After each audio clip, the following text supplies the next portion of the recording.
There is a brutal question most people spend their whole lives avoiding.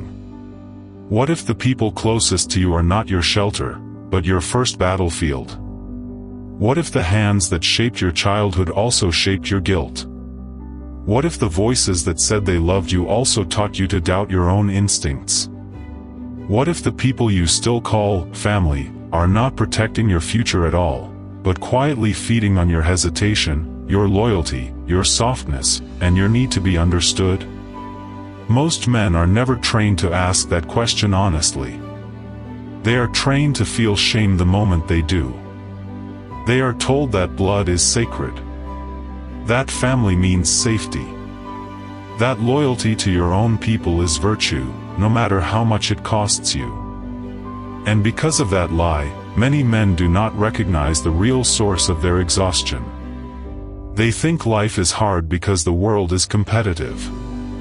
They think they are tired because work is stressful.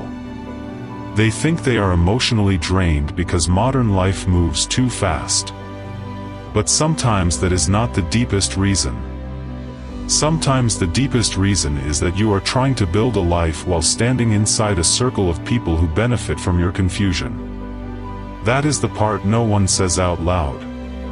A stranger can insult you, betray you, even try to use you. But a stranger has limitations. A stranger does not know the old version of you. A stranger does not know what made you feel invisible when you were 12. A stranger does not know which sentence can still make you feel like a failure in a single second. A stranger does not know what you long to hear, what you are ashamed of, what kind of approval you still chase even after all these years. Family knows. And that is why family, when corrupted by envy, entitlement, weakness, or hidden resentment, can do more damage than any open enemy ever could. A knife in the street is obvious. A knife at the dinner table comes wrapped in concern. It comes smiling. It comes with shared memories. It comes with the old story of who you used to be. It comes through jokes, guilt, advice, emergencies, and carefully timed conversations that leave you drained without ever giving you proof of a crime. That is how false loyalty works. It rarely attacks head-on. It erodes. It confuses. It makes you second-guess your own perceptions. It teaches you to call sabotage love, control, care, invasion, closeness, and dependency family duty. And if you never learn to see it clearly, you will keep handing your peace, your money, your plans, and your future to the very people who are least capable of protecting any of it. Today, we are going deeper than polite society allows. Not to make you bitter. Not to turn you against everyone who shares your blood. But to help you see what many men only understand after years of loss. Not everyone in your bloodline is on your side. In this video, we are going to expose 4 family archetypes that can quietly sabotage your confidence, your momentum, your relationships, and your future. We will look at how they operate, why they operate that way, what emotional levers they pull, and how a Stoic mind protects itself without drama, without begging to be understood, and without collapsing into guilt. And stay with me until the end, because the final principle matters more than all the others. The greatest family betrayal is often not what they do to you. It is the role they train you to keep playing while they do it. Let us begin where many men first learn that love and competition can wear the same face. 1. The envious sibling. The sibling who competes with you is often more dangerous than an open rival, because they do not merely want to win. They want to keep you small. Most people romanticize sibling bonds because they imagine shared childhood creates shared loyalty. But shared childhood also creates something darker, comparison at the root. The same house. The same parents. The same struggles. The same starting point. And because the baseline was shared, your rise becomes evidence. It becomes proof. It becomes a mirror. And mirrors are cruel to people who do not want the truth. If someone across the country becomes successful, your sibling can dismiss it. Different background. Different breaks. Different timing. Different luck. But if you become stronger, calmer, wealthier, more respected, more disciplined, more loved, then all the excuses they have built around their own stagnation begin to collapse. You become living proof that the conditions were not the whole story. And some people can forgive many things, but they cannot forgive the person who exposes the lie they tell themselves about why they never became more. This does not always show up as open hostility. In fact, the most dangerous siblings almost never attack directly. Direct attack would reveal too much. Instead, they operate through reduction. They reduce your growth to luck. They reduce your success to timing. They reduce your discipline to obsession. They reduce your confidence to arrogance. They reduce your boundaries to coldness. Watch them in group settings. Watch the timing. You begin to be seen differently by the room. Maybe you have built a business. Maybe you got into shape. Maybe you learned to speak with more calm, more weight, more authority. Maybe you no longer react the way you used to. People start to notice. Respect starts to shift in your direction. And then, almost on instinct, your sibling reaches for the archive. They tell the old story. The embarrassing moment. The failed relationship. The dumb thing you said at 16. The phase where you were lost. The season where you had no money, no confidence, no direction. They laugh when they say it, so everyone else is invited to treat it as harmless. But the intent is not harmless. The intent is strategic. They are trying to pull your current identity back into an older frame. They are trying to remind the room that no matter what you have become, they still possess the key to a smaller version of you. And in that moment, what they are really saying is, do not take him too seriously. I knew him before he became this. That is not humility.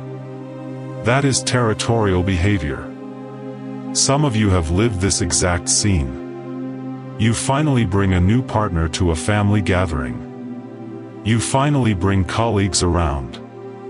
Or maybe you are simply sitting at the table in a better season of life than the ones before.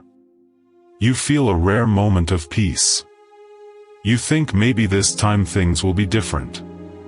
And then your sibling says something that sounds casual but lands with surgical precision. Suddenly the room sees the boy again, not the man.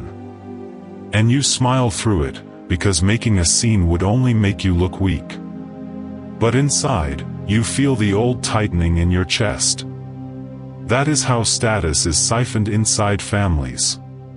Not with obvious violence. With familiar ridicule. The envious sibling often does something even more subtle. They ask questions that sound supportive but are designed to make your ambitions look unstable. You tell them about a plan. They do not say no directly. They say, "Are you sure that's wise?" You share a win. They answer with a warning about how success changes people. You mention momentum.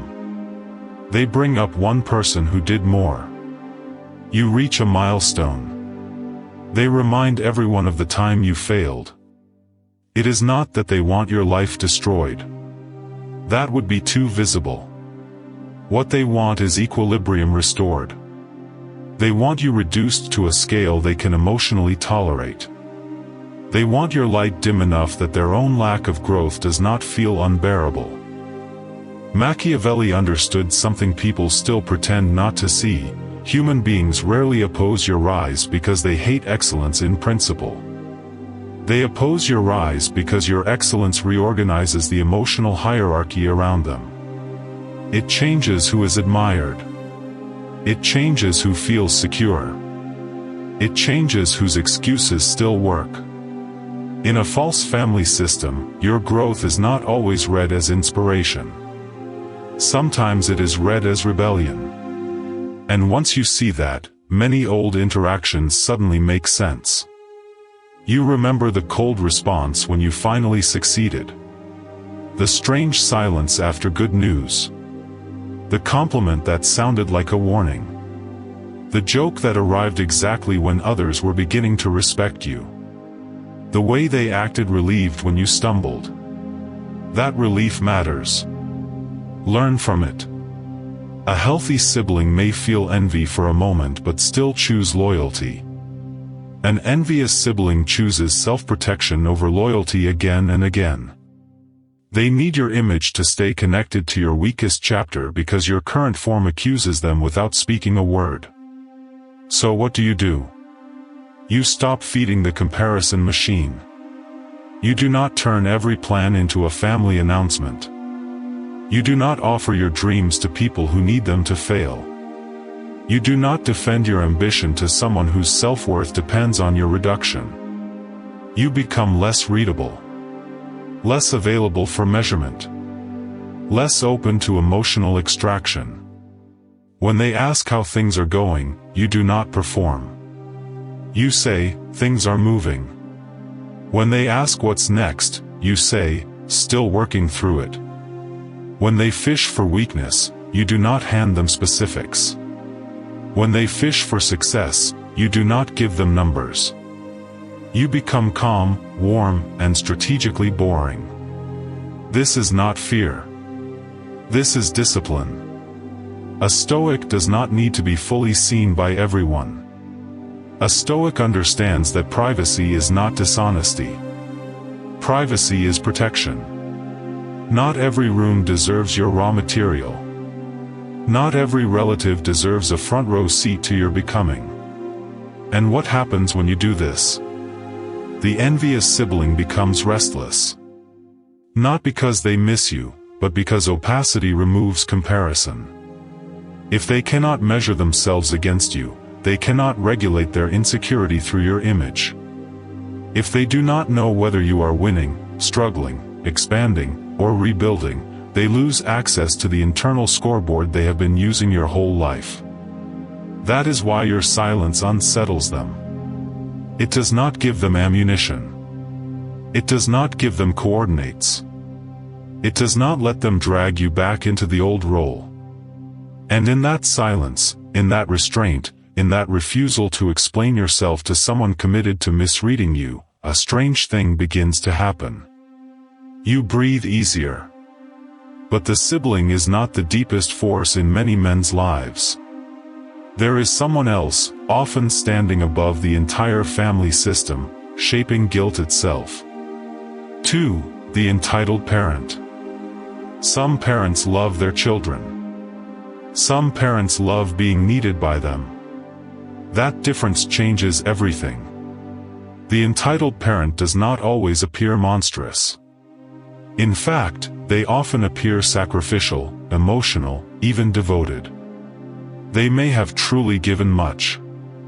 They may have worked hard. They may have endured real difficulty. That is what makes this archetype so difficult to name. Because the damage is not always delivered through cruelty. Often it is delivered through indebtedness. You are not treated as a separate sovereign life. You are treated as a return on investment. Their internal script is simple. I fed you. I clothed you. I suffered for you. Therefore your life, your time, your choices, your money, and your emotional energy remain partly mine. To a wounded child, that script feels normal. To an adult man trying to build his own life, it becomes a prison.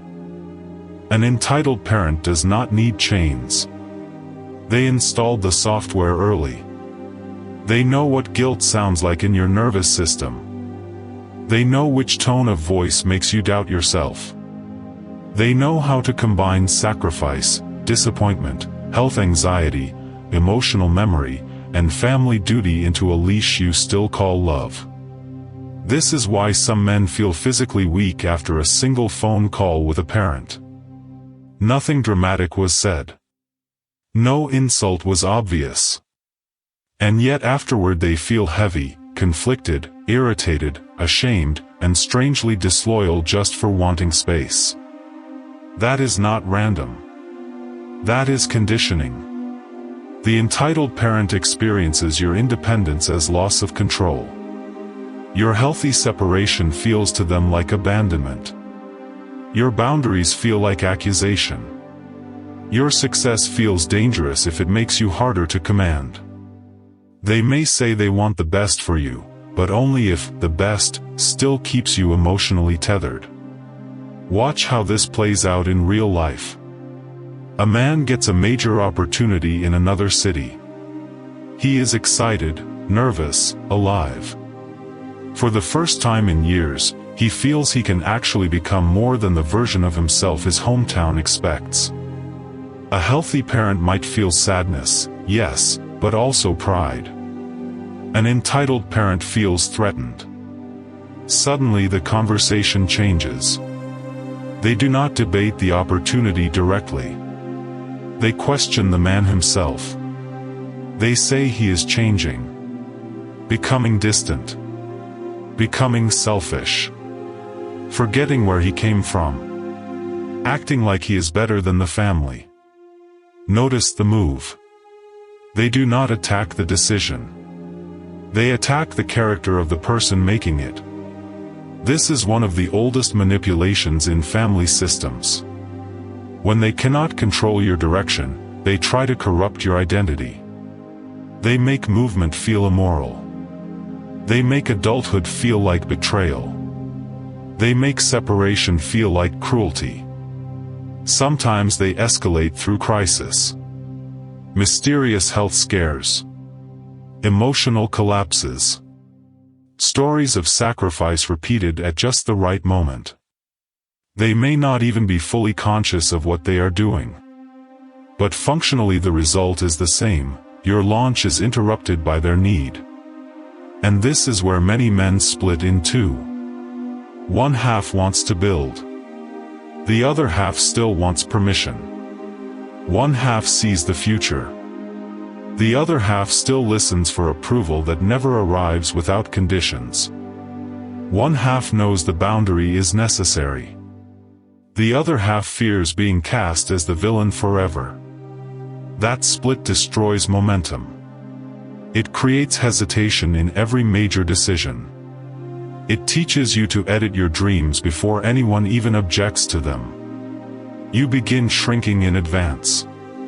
You become your own suppressor because the parent's voice now lives inside your decision-making process. Machiavelli would have recognized this immediately. No ruler can establish order in a kingdom while still obeying the emotional politics of his private house.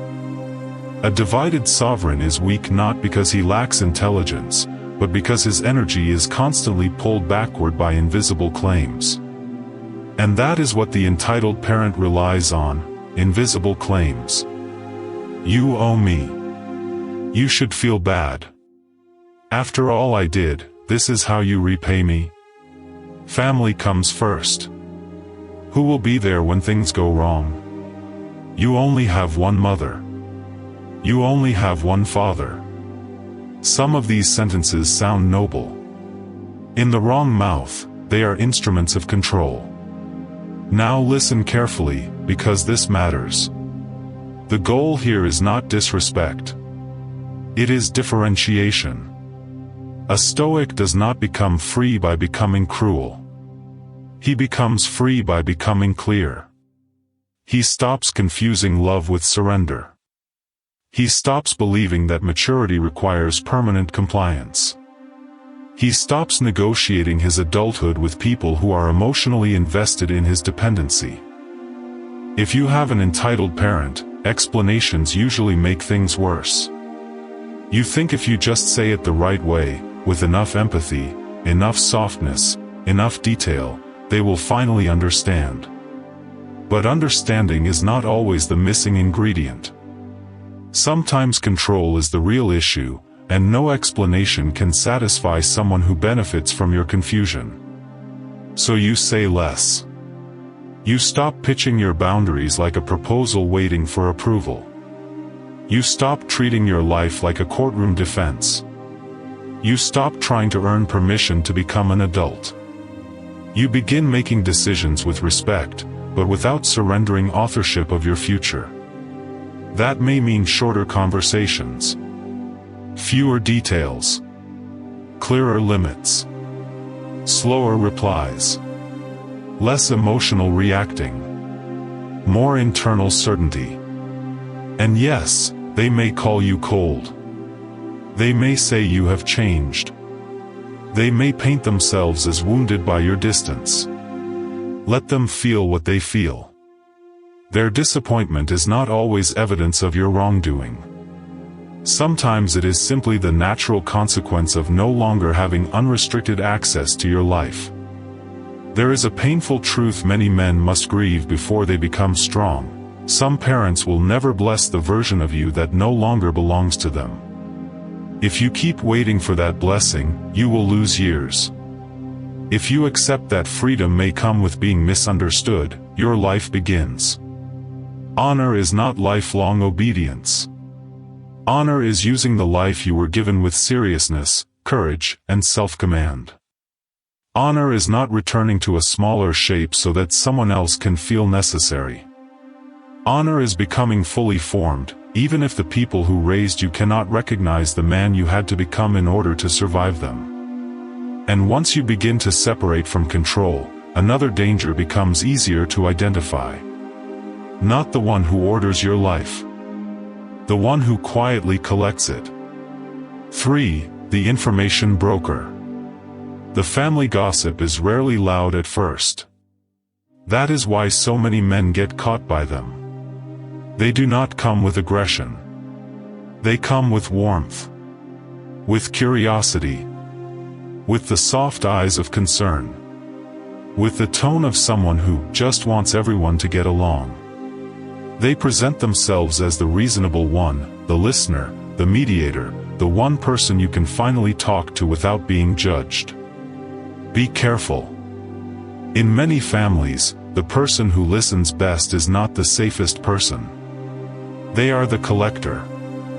The information broker survives on circulation. They do not build anything real in their own life, so they build relevance by moving emotional material between people. They trade in details. They traffic in tension. They are not nourished by truth. They are nourished by access. This is why they ask questions that feel intimate but strangely timed. Right after conflict. Right after a setback. Right after they sense you are lonely.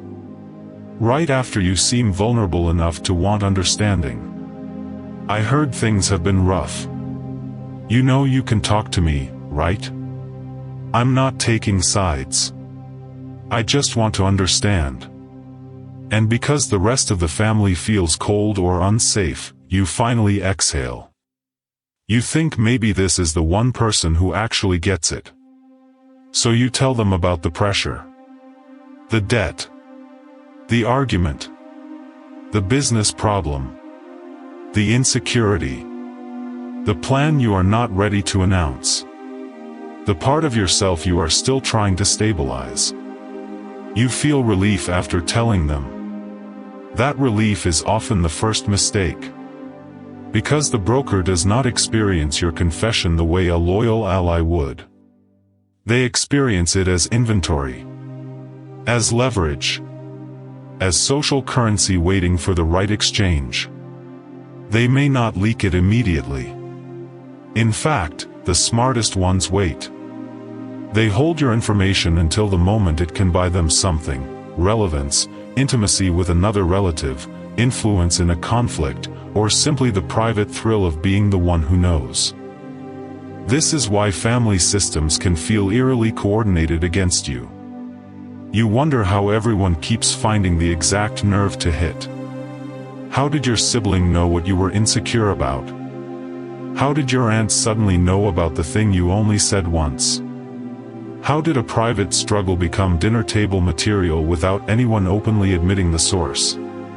Because you are not dealing with isolated people. You are dealing with a hidden communications network. And the broker is the courier. Machiavelli understood courts. He understood that the one who brings you private news of others is almost always bringing news of you back to them. The messenger is never neutral for long. He gains power by standing between people, and standing between people requires continued tension. Peace makes him unnecessary. Friction makes him valuable. This is why the information broker rarely resolves anything. They deepen it while pretending to soothe it. They tell you what your brother said, out of concern. They tell your brother how you reacted, because he should know. They say they are trying to clear the air, but somehow the air grows thicker every time they speak. They are arsonists carrying water. Some of you know this pain intimately. You have had that moment where a relative made a joke so precise, so strangely targeted, that you instantly knew someone had been talking. You felt exposed. Not just hurt, exposed. As if your private life had been opened and catalogued. And the worst part is that you often do not confront the real source, because the broker hides behind kindness. It feels almost childish to accuse the nicest person in the family of intelligence work. So you stay quiet. You doubt yourself. And they continue. Here is the hard truth: your desire to be understood by unsafe people is one of the easiest ways to lose your strategic position. Not every hurt needs a witness. Not every plan needs a listener. Not every relative needs access to your unfinished chapters. A Stoic is not emotionally constipated. A Stoic is discerning. He knows the difference between expression and exposure. He knows that vulnerability is powerful only in honorable hands. In corrupt hands, it becomes a weapon. So you adopt a need-to-know policy. That does not mean paranoia. It means standards. If you are not prepared for the whole family to know it, do not tell the broker. If you are not prepared for the detail to return to you twisted, stripped of context, and delivered at the worst possible moment, do not say it. Treat every conversation with them like a public statement. Calm. Polite. Clean. Unremarkable. Work is busy. Things are moving. We're figuring it out. All good on this end. Nothing major to report. Do you see what happens when you become boring to a person who feeds on drama? They drift. They look elsewhere. Because if there is no emotional material to move, there is no profit in your life for them. And this is where many men feel guilty, because they think withholding is dishonesty. No. Withholding from a manipulator is not dishonesty. It is refusing to fund your own ambush. You are not obligated to provide a map to anyone who has repeatedly handed your coordinates to people who enjoy seeing you bleed. This one shift alone changes family dynamics more than most people imagine. When the broker loses access, tension in the system rises for a while. They push harder. They ask more. They probe with new emotional angles. They act hurt by your restraint. That is the moment many men break and start explaining again. Do not endure the discomfort of being less understood. It is cheaper than the cost of being repeatedly exposed. And yet, even the broker is not always the most expensive person in your family. There is another archetype, often more chaotic, more visible, and more exhausting than all the others. The one whose life becomes a bottomless hole in your future. 4. The black sheep opportunist. You know this person before their name even appears on your phone. Your body reacts first. A message comes in and your stomach tightens.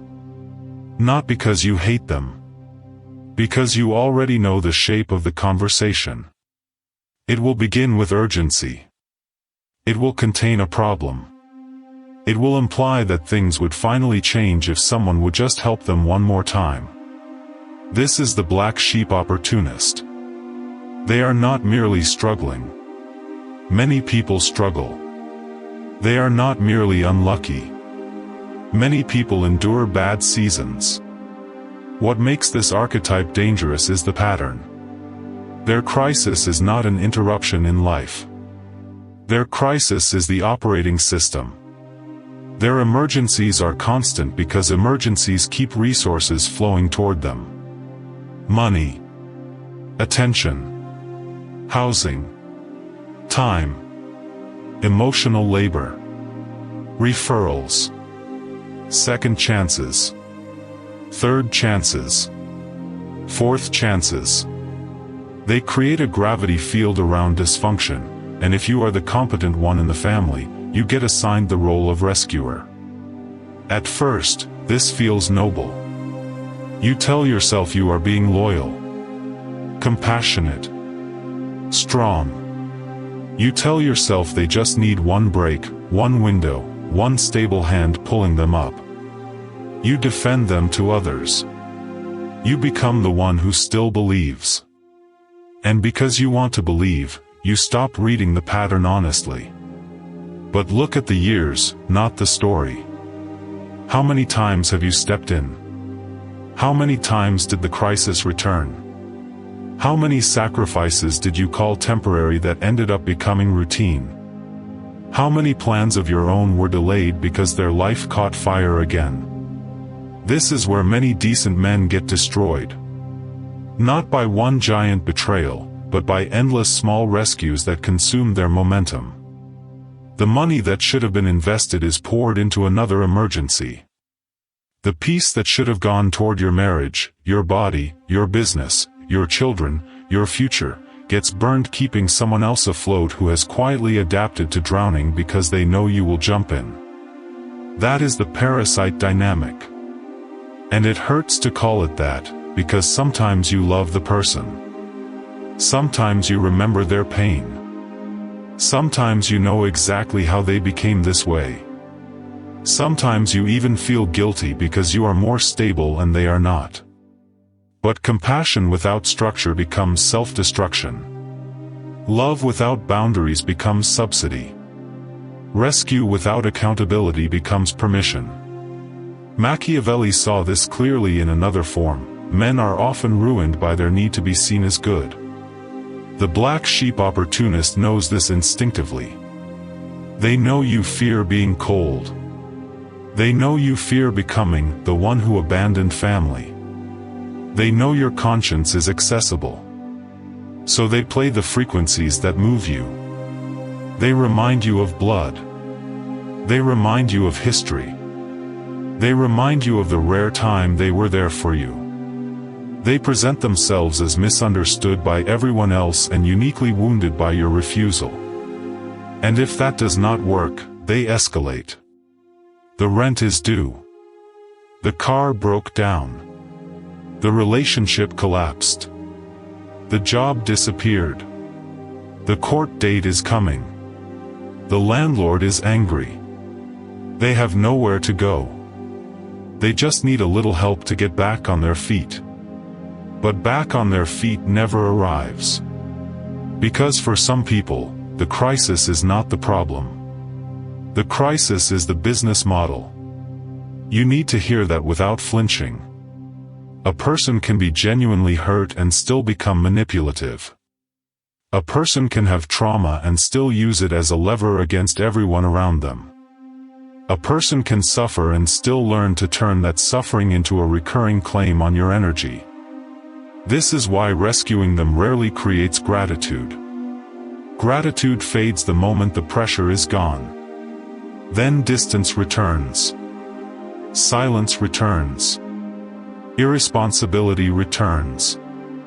Until the next collapse. And once again, you are called upon not because you are loved deeply, but because you are useful reliably. That distinction is devastating when you finally feel it.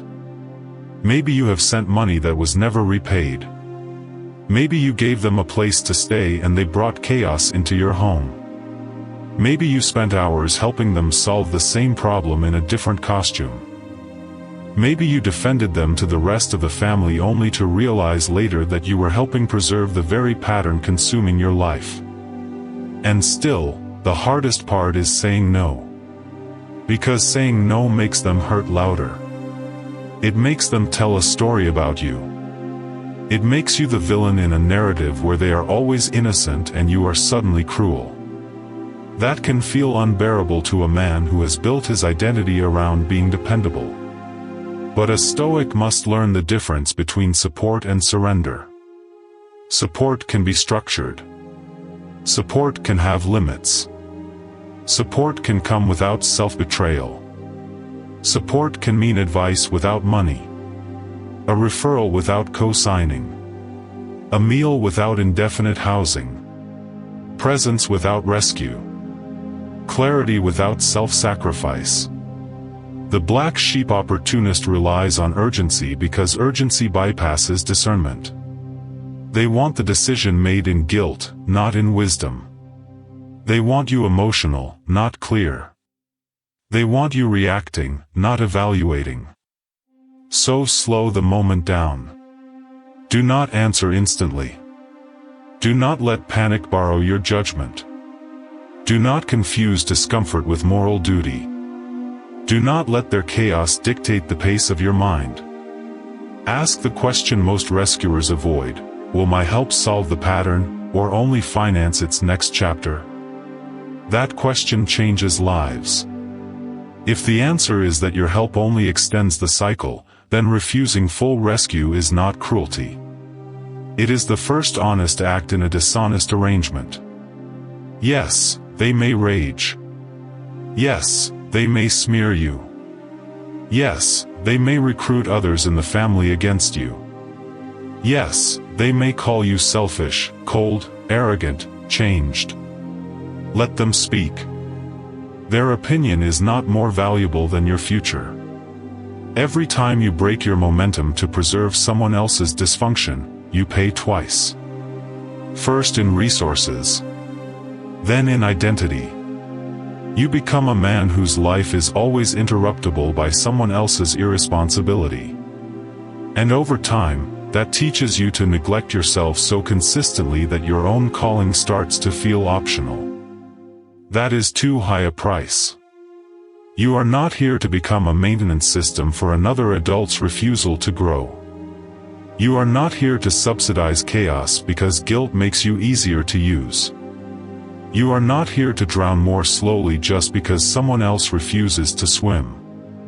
Sometimes the most loving thing you can do is stop cushioning consequences. Without your rescue, they may finally stand. Without your rescue, they may collapse harder. But either outcome belongs to their life, not yours. That is what sovereignty looks like in practice, not hatred, not revenge, not dramatic speeches, but the quiet refusal to keep financing patterns that consume your peace. Now step back and look at the pattern as a whole. The envious sibling wants to keep you psychologically small. The entitled parent wants to keep you emotionally owned. The information broker wants to keep you exposed. The black sheep opportunist wants to keep you available. Different masks. Same hunger. They all feed on access. Access to your emotions. Access to your plans. Access to your resources. Access to your guilt. Access to the version of you that still believes love must prove itself through self-erasure. That is the hidden law beneath many family systems. The more unconscious you are, the easier you are to organize around. The moment you become aware, private, boundaried, and difficult to manipulate, the system reacts. Not because you are wrong, but because your clarity disrupts old arrangements. This is why awakening inside a family often feels lonely. You start seeing dynamics you were trained to normalize. You hear manipulation inside familiar sentences. You notice how often care arrives with control. You see how jokes become weapons, how concern becomes reconnaissance, how crisis becomes leverage. And for a while, this clarity can make you sad. It can make you feel like innocence is gone. That is normal. Many men grieve not only what was done to them, but what they hoped family would finally become. Let yourself grieve that. But do not let grief drag you back into blindness. Stoicism is not about becoming emotionally dead. It is about becoming emotionally unenslaved. It teaches you that peace does not come from getting everyone to understand you. Peace comes from seeing clearly, choosing wisely, and refusing to hand your inner life to people who repeatedly misuse it. You do not need to hate these people. You do not need to expose them all publicly. You do not need revenge. You do not need a dramatic final speech. You need discipline. You need boundaries. You need fewer explanations. You need stronger filters. You need the courage to disappoint those who only loved your compliance. And above all, you need to stop confusing familiarity with safety. Sometimes the most dangerous people in your life are dangerous precisely because they feel familiar. That is why this work matters. Because if you fail to see this clearly, you will continue calling sabotage family complexity. You will continue paying emotional rent inside structures that weaken you. You will continue leaking your future through loyalty to people who would never make the same sacrifices for you. But if you see it, really see it, something changes. Your voice becomes steadier. Your plans become quieter. Your mind becomes harder to invade. Your energy stops scattering. Your life stops revolving around emotional landmines planted by other people's unresolved hunger. And slowly, almost quietly, you become difficult to control. That is the beginning of freedom. If this message hits something real in you, do not ignore that reaction. Sometimes the truth lands hard because it touches a wound you have been trained to defend on behalf of other people. Take what serves you. Observe your own life honestly. Ask yourself where your peace keeps disappearing, where your momentum keeps leaking, where your guilt is being played like an instrument, and where you are still handing sacred access to people who have not earned it. And if one part of this video stayed with you, let it be this. You are not obligated to destroy yourself just to prove that you are loyal. Loyalty without wisdom becomes servitude. Compassion without boundaries becomes self-abandonment. Family without discernment becomes a trap. The Stoic path is not cold. It is clean. It is the path of a man who finally stops letting chaos define what love is supposed to look like. If this helped you see something more clearly, leave a comment and tell me which archetype you have encountered most in your own life: the envious sibling, the entitled parent, the information broker, or the black sheep opportunist. I read the comments closely, and I want to know which part of this battle is most real for you. And if you want more videos like this, deeper, sharper, and built for people who would rather face the uncomfortable truth than be comforted by polished lies, subscribe to StoicCraft. Because in a world built on performance, manipulation, and false warmth, clarity is power. And the people closest to you have already made their move. Now it is your turn.